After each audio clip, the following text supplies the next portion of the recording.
professora doutora Gabriela de Souza Tenório, arquiteta, que além de professora da Universidade de Brasília, é membro do Conselho de Arquitetura e Urbanismo do Distrito Federal, conhece profundamente a nossa cidade e com certeza abrilhantará e muito o já colocado pelo doutor Aldo Paviani. Obrigado. A senhora com a palavra. Mesma situação, com 14 tocam a campainha, a senhora tem mais 6, tá bom? Tá? Tá ligado? Bom. Bom dia, eu queria agradecer, é uma honra estar presente nessa sessão. Então, queria cumprimentar o senador, os demais membros da mesa. Enfim, agradecer o convite. Sim, está acesa. Sim. Bom, o professor Aldo comentou daquele seminário de 74 do Estudo dos Problemas Brasileiros que houve aqui e que foi transformado num livro e que eu li aquele livro de cabo a rabo. Então, é uma honra também estar aqui presente com o senhor ao seu lado, porque essas discussões que rendem esse material de reflexão e referência fazem o nosso conhecimento sobre a cidade avançar. Então, eu parabenizo porque esse livro, eu tenho ele com muito carinho e enfim, uma iniciativa do Senado por conta disso. Eu queria fazer tecer breves comentários com relação à questão da qualidade de vida e eu queria, então, pautar a minha fala sobre o que seria o razoável e o que seria o excelente. Coisa boa, tá?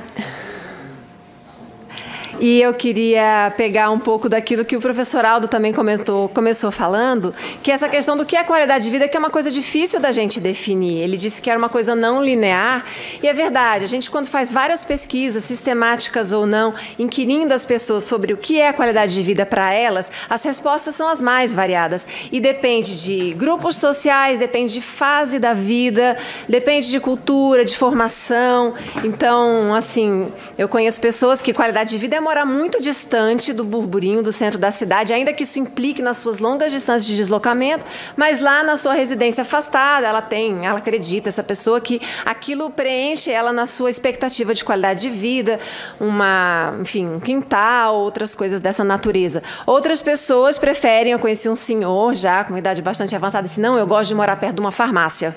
E essa, então, é um dos critérios de qualidade de vida na sua moradia.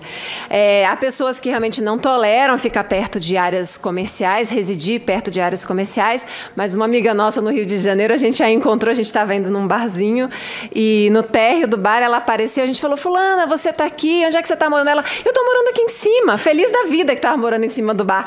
Aí eu falei, você está gostando? Porque eu aproveito para perguntar. E como é que é morar em cima de um bar? Era um bar bem famoso no Rio de Janeiro. Aí ela disse, olha, eu acho ótimo, porque ao invés de eu falar de seu desce 2, eu falo de seu sobe 2. Então, as expectativas são muito variadas, né? Assim, uma aluna minha disse, puxa, eu morava em São Sebastião, numa certa localização muito favorável para o meu deslocamento como jovem, universitária. Meu pai resolveu mudar para o núcleo rural de São Sebastião. Para ele, aquilo é qualidade de vida, mas a minha qualidade de vida piorou muito. Então, sendo essa coisa bastante subjetiva, bastante pessoal, é muito complicado a gente desenhar cidades e fazer planejamento de cidades pensando na perspectiva individual. A gente tem que levar a coisa para o coletivo. E quando a gente leva a coisa para o coletivo, a gente tem que pensar o que seria melhor. No crescimento das cidades, o professor Aldo também colocou a questão da grande cidade, que tem a massa populacional, o gigantismo é uma das suas características, a cidade vai crescendo e ela está se espalhando no território, o que está dificultando todo o seu funcionamento. Sendo que, dando o exemplo da nossa cidade, não necessariamente na área tombada, obviamente, mas, enfim, nos demais núcleos urbanizados, há uma série de áreas livres no centro dessas cidades. A gente tem aquele centro da Ceilândia cheio de terrenos ainda vazios e, enfim, outras áreas crescendo ao redor. O centro de Planaltina, o centro de Sobradinho, o centro do Gama. Então, há muita área livre. E o que a gente precisaria era ter esse crescimento populacional planejado, obviamente, dentro das capacidades infraestruturais, mas para aproveitar essas áreas já urbanizadas. E o que isso implica? Isso implica uma cidade mais densa, mais compacta, que é o nosso entendimento que é o mais desejável para os futuros das metrópoles, o que vai favorecer, em geral, o funcionamento delas. Então, mas o que acontece? Por que eu falo do razoável? Lá no PDOT, em vários planos diretores, a gente tem como princípio a justa distribuição dos benefícios e ônus decorrentes do processo de desenvolvimento urbano e rural. Então, a gente precisa fazer essa justa distribuição dos ônus e dos bônus. Então, se tem alguém com bônus demais, é porque tem um monte de gente com muito ônus na sua vida cotidiana dentro dessa metrópole. Então, essa coisa precisa ser distribuída. E quando a gente trata de aproveitar a nossa infraestrutura instalada, crescer para dentro, a gente fala, né? Crescer para dentro de uma forma razoável, não necessariamente com arranha-céus, mas a gente está falando, sim, de habitação multifamiliar, prioritariamente a habitação unifamiliar. Isso implica que a gente precisa aceitar o razoável, né? Então, tem uns autores americanos que eles escreveram um manifesto de desenho urbano na década de 80, que é muito interessante, que ele fala assim, que é a aceitação do razoável que torna possível a vida na metrópole.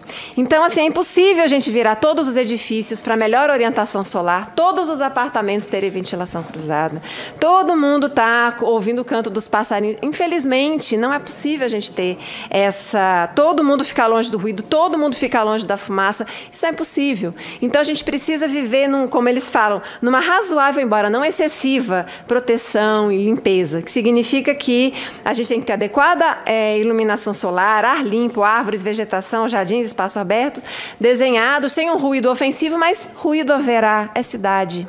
Conflitos haverá, é cidade. Negociações a serem feitas com vizinhos, haverá, é uma cidade. Então, a gente precisa entender essa aceitação do razoável na perspectiva de uma cidade onde a gente tenha mais proximidade com os vizinhos, né? Uma cidade mais densa. Onde a gente possa otimizar uma série de outras coisas, né? Então, a gente precisa ser compacta e exercitar esse convívio dentro dessa cidade, porque dessa forma a gente vai poder se locomover, talvez otimizar o transporte de alta capacidade para que a gente possa se locomover e utilizar mais os espaços da cidade. Então, as cidades mais compactas precisam de moradias em edifícios e, claro, edifícios mais próximos roubam a vista, roubam parte da incidência solar direta, então a gente não consegue ficar o tempo todo com aquela vista permanente. E então nós precisamos acreditar que deverá haver outras vantagens na constituição de uma metrópole que cresce dessa forma. E aí, por que eu digo onde que entra o excelente, né? O excelente, se na constituição, na localização desse espaço privado, espaço de moradia, o espaço de trabalho, a gente precisa se adequar no que significa morar numa cidade, e vou dar um exemplo de intolerância, né? Eu lembro um caso anterior, de um tempo atrás, que os moradores da 302 Sul reclamando do sino da Igreja Dom Bosco, que fica do outro lado da W3 Sul, dando um exemplo aqui de Brasília. E, enfim, entraram na justiça contra esse sino. Na verdade, não é um sino, era uma gravação de sino. E, enfim, entrou essa história também baseada numa outra história de que havia um processo no Lago Sul contra, enfim, o sino de uma determinada igreja. Mas o que a igreja fez? Ela consultou uma empresa para medir os decibéis da própria via W3. E eles eram mais ruidosos, né? A via W3 era mais ruidosa do que o sino, né? Ou a gravação de sino da Igreja Dom Bosco. Então, assim, sinos tocam, crianças saem para brincar, né? O ruído do transporte público, essas coisas realmente acontecem na cidade.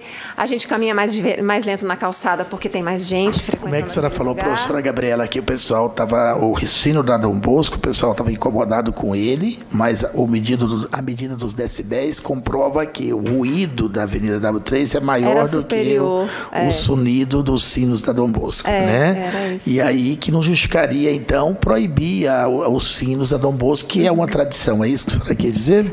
Exato, ou seja, são coisas que acontecem, né, em todas as cidades, há essa tolerância, né? Não dá para a gente estar no silêncio absoluto.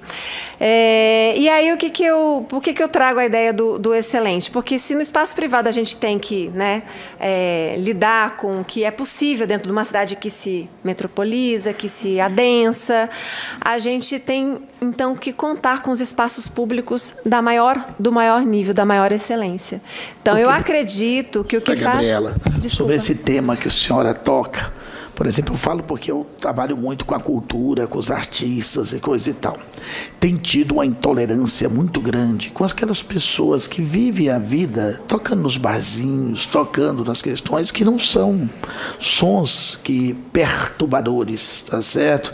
Mas que tem tido uma grande intolerância em algumas cidades brasileiras com relação a este sonido, e que a gente precisaria ter o bom senso de separar o joio do trigo, porque para nós é muito bom, por exemplo, estar no barzinho e ouvir Garota de Ipanema. Qual é o problema? Para nós até salutar, igual a senhora falou, aumenta a QV, né? Tudo bem, tem alguns ruídos que são mais fortes e coisa e tal, mas cada um tem seu público. Eu acho que deveria se ter uma certa tolerância com relação ao horário, com relação ao comportamento e com relação ao dia a dia, como a senhora mesmo colocou aqui. O sonido do sino da Dom Bosco é muito menor do que o sonido da avenida durante o dia. Então, por que eu vou proibir que se faça uma tradição que é tocar o sino da Dom Bosco? Não tem sentido. Então, a gente precisa ter esse tipo de concepção mais humanística, mais visualização do contexto como um todo. Eu acho que é mais ou menos nessa linha que a senhora está, dentro do estudo que a senhora traz, trazendo essa opinião para a gente, é mais ou menos nessa linha? Bom, especificamente com relação a isso, ao conflito, né, entre as áreas de moradia e as áreas de bar, há diferentes casos, há às vezes uma intolerância, talvez sim, por parte dos moradores, mas também pode haver uma falta de preparo, de adequação desses estabelecimentos com relação à música. Enfim, as situações são bem variadas. Eu conheço estabelecimentos que não geram esse conflito ao redor, estabelecimentos que geram, comunidades mais ou menos tolerantes. Então, eu acho que essas coisas às vezes precisam ser tratadas caso a caso. Eu não tenho assim uma opinião super formada de todo mundo é intolerante, a música tem que ser liberada, né? Então, eu acho que essas coisas têm que se analisar os dois lados, mas sim, a cidade diversa também traz isso, esse tipo de conflito que precisa ser harmonizado.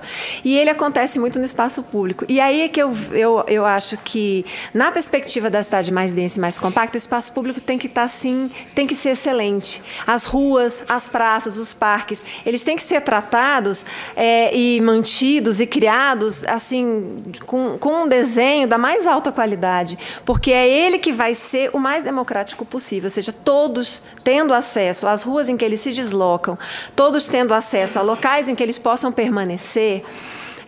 Isso complementa a outra parte da nossa vida pessoal e profissional de uma forma que eu acho que se estabelece a possibilidade de uma maior cidadania, da maior possibilidade de você ver o outro, embora você possa não querer interagir, né? Não há necessidade de você interagir, mas você tomar ciência do outro, a gente permanecer no mesmo lugar com pessoas as mais variadas, e com isso a gente deixa a cidade mais viva, a gente consegue também trazer um pouco mais dessa sensação da segurança por conta de uma maior diversidade, mais pessoas mais diversas por mais tempo nos espaços públicos, que devem ser tratados da forma mais acessível, mais democrática e falando da parte da arquitetura, mais bela também. Eu acho que eles têm que ser dignos, eles têm que ser lindos, para que a gente realmente faça esse contraponto. Eu posso não estar com a vista mais linda, mas quando eu desço, eu tenho uma praça, eu tenho um parque, que é para onde eu desço, onde eu levo, sabe, meus filhos, onde eu levo minha mãe, onde eu encontro com os meus amigos,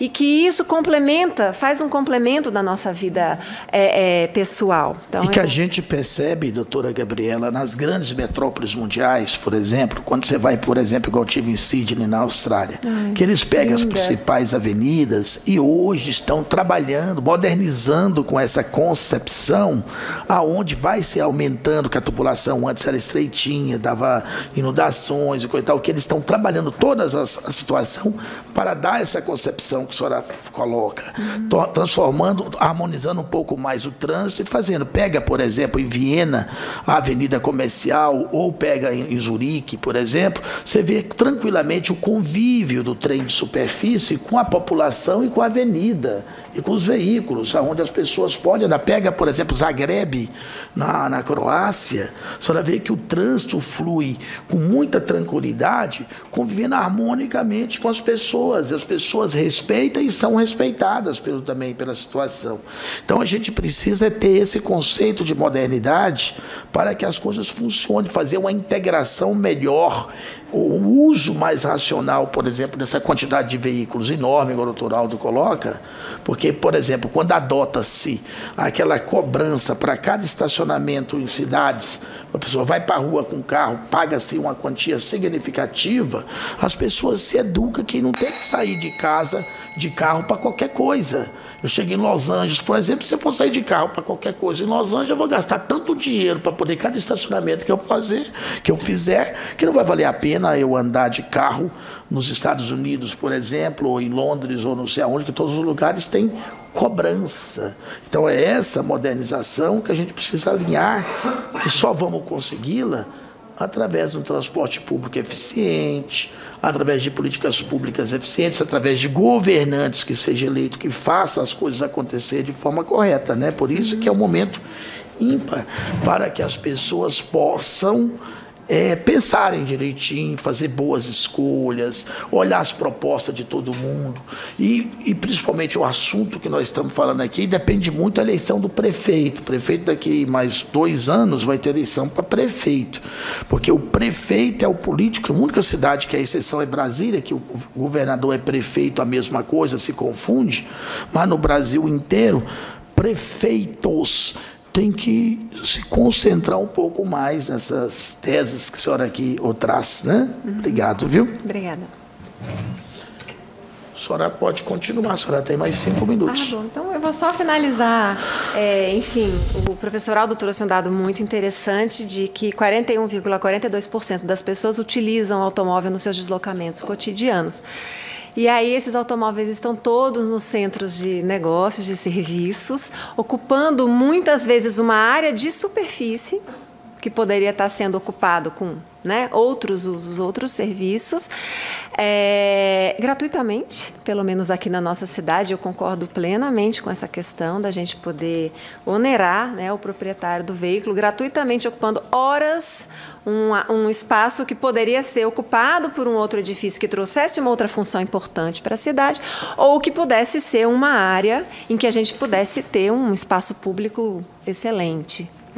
Então, realmente, quando a gente fala de espaço público, esse conflito do automóvel com os pedestres, ele aparece. E a gente costuma dizer para os alunos que nós não podemos servir aos 2 senhores. A gente, quando privilegia o pedestre, a gente necessariamente precisa trazer algumas ações que inibam o uso do carro no uso cotidiano, não é para inibir a propriedade do automóvel. As pessoas têm seus automóveis, utilizam para sair à noite, para fazer um programa de fim de semana, alguma coisa fora de sua rota, mas o ideal, o interessante, o que a gente gostaria de desejar para a cidade do futuro que o professor Aldo traz, uma cidade em que no seu deslocamento cotidiano o automóvel privado seja cada vez menos utilizado, para que a gente possa dar a cidade para os pedestres utilizarem no seu dia a dia, com seu transporte de alta capacidade, bicicleta, mobilidade ativa, a pé ou bicicleta, e que possam se encontrar nos espaços públicos de alta qualidade. É isso, obrigada.